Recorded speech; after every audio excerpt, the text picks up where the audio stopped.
A chartered jet brought the body of former Nicaraguan President Anastasio Somoza from Paraguay to Miami this morning. His wife Hope and his children, who live in Florida, accompanied the casket, which was draped with the Nicaraguan flag used during the 42 years of the Somoza family regime.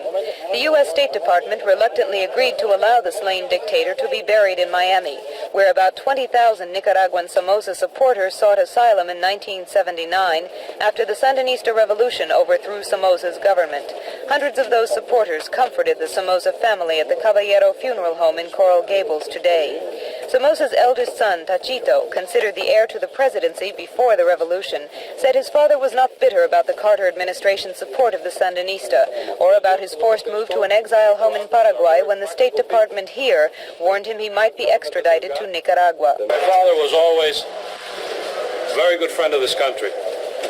And being a very good friend of this country means being a very good friend of the country's ideals, not of the particular government that happens to be in power right now.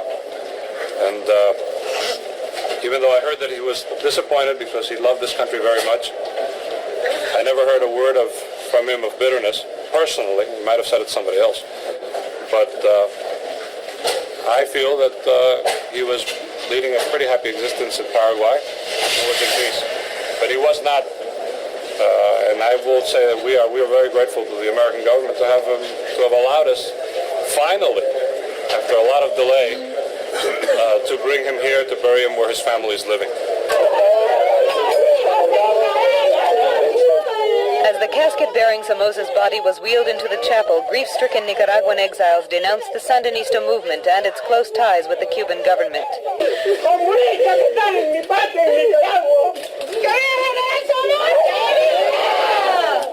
They filed slowly past the open casket to pay final homage to their fallen leader. A Catholic funeral service will be held at St. Raymond's Church tomorrow, and Anastasio Somoza will be buried at Woodlawn Park Cemetery. Beverly McFarland, Channel 4 News.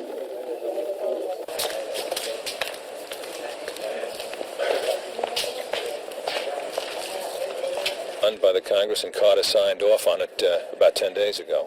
And are there any other bills of Nicaragua asking for aid or foreign? Oh, I imagine they'll be asking for money as time goes.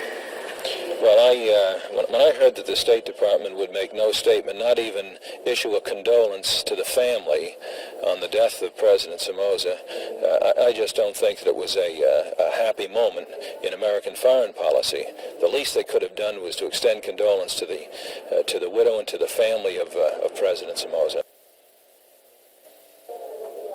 The Caballero funeral home in Coral Gables was packed with hundreds of mourners eager to get a last glimpse of the former Nicaraguan president.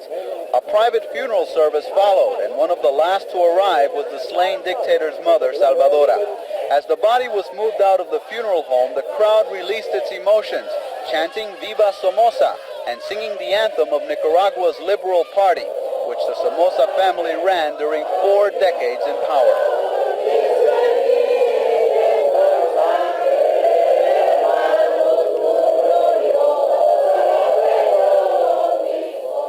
The crowd, made up mostly of Nicaraguans and Cubans, walked alongside the hearse for the 15 blocks to Woodlawn Park Cemetery in Little Havana. By the time the funeral procession reached the cemetery an hour later, it consisted of thousands.